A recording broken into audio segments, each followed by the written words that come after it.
Right, good evening everybody, or afternoon, wherever you are. I'm Craig Cook and this is the Adventure Racing live coverage site. The idea of the site is to eventually be able to bring live streaming of adventure racing from around the world straight to you, but unfortunately due to a few technical issues this week, I haven't quite been able to manage to get that up and running, but I'm going to give you a bit of a course update and coverage of the XTrail race in China that is due to start tomorrow on the expedition length course, or sorry, not expedition, but on the adventure racing course.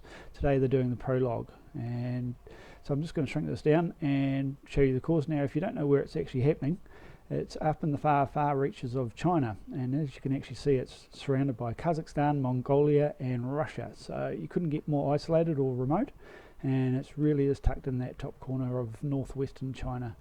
Now, just using the live tracking site here, I'm just going to zoom in and show you an overview of the course.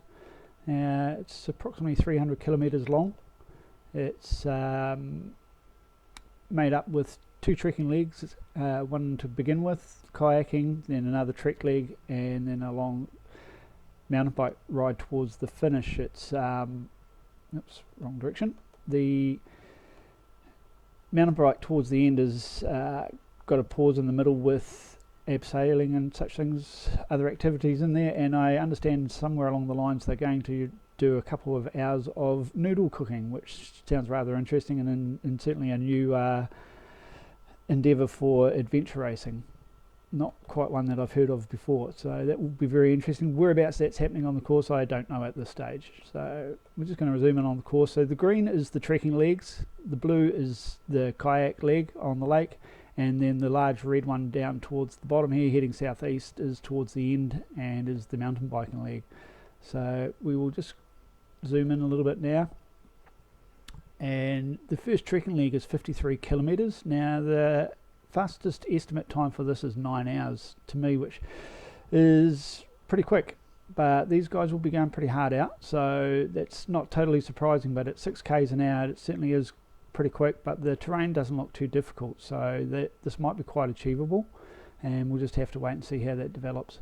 The between checkpoints 2, which is here, and checkpoint 4 up here, there's probably a couple of navigation choices, but not too much, and at this early stage of the race it will be a little bit of follow the leader, and those top teams in particular will be going pretty hard out and just sitting on each other's tails, I suspect.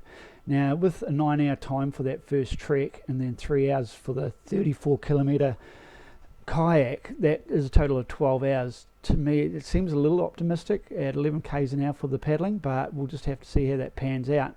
But if that is the case, that means they will get off that kayak at about 10 or 11 o'clock at night. This will lead them into the second trek on the first night, and this is where I'm predicting there could be the key to the race, because once they get on the mountain bikes, it's actually pretty hard to gain any major time unless someone has an accident or a navigational error. And I can see right in the middle of this part of the course that between checkpoints 11 and 12 here, the terrain is quite open and reasonably flat, and this could prove for a little bit of tricky navigation. So I'm just going to zoom in on this and I'll show you what I mean.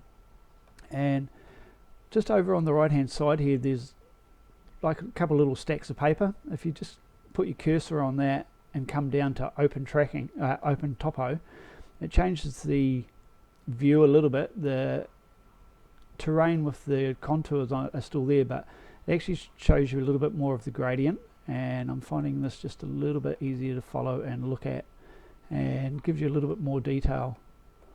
And it's through the section here between checkpoints 11 and 12, just zoom out one click there, where say this is quite a large open flat basin, and it could be interesting and challenging navigation. Now I'm just going to go back over here and also click on the satellite. This is another little key that you can use just to have a look at what sort of terrain, and to me this looks like pretty open flat grassy valleys.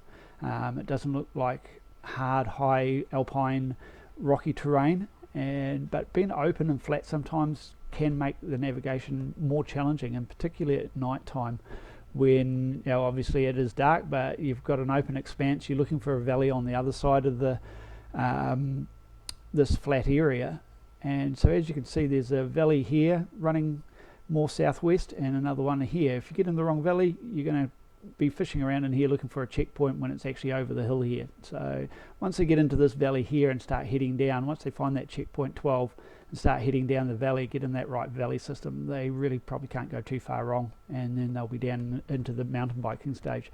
And as I say, I think once your leaders get onto that mountain bike, it's, if teams are all going flat out at 20 kilometers an hour or whatever they're averaging, it's going to be pretty hard to close gaps. Anything more than an hour or two will be probably quite reasonably safe, but as I say, it comes down to navigation errors possibly, or even as I say, a breakage on a bike or something like that. So it will be very interesting. That's the first half of the race, and then so we might do a little bit more coverage on the second part, but it obviously comes down through the mountains there, winds down through some valleys, and I know the last part down after the abseiling, which is more towards the bottom here, I think this is the abseiling area down here. There's a couple of transitions there where they jump off the bikes, do the abseiling, and then jump back on the bikes. So I think you'll find that is a TA, and this one over here might be a transition as well. So they obviously get off the bikes, they go up, do the abseil, and then they go down again and jump back on the bikes. This last stretch through here is described as Gobi, which I presume is slightly more desolate, where the earlier terrains on the trekking is described as open alpine valleys. So it's grassy meadows and such things, a little bit what was shown in the promo video, I would say. So that's a pretty rough overview of the course to date. When we get back into the racing proper tomorrow, I'll probably show you a few more of the features regarding leaderboard and how to track and trace teams, where they are, what timing is happening, what's the gap between the first and second teams, and those sorts of features that the live tracking brings us. So it's pretty cool and it's a lot of fun. Pick a team, follow their progress, and have fun watching it. I will probably be back on air with another one of these updates about 6 hours into the race, 6 or 7 hours into the race. Unfortunately, I've actually got to go to work tomorrow, and so I'll come home, have a bit of an update, and then I'll bring it to you via another one of these YouTube recordings. And one day, with a bit of luck, I'll be able to bring them to you live. And that's about it for now. Over and out. See you tomorrow.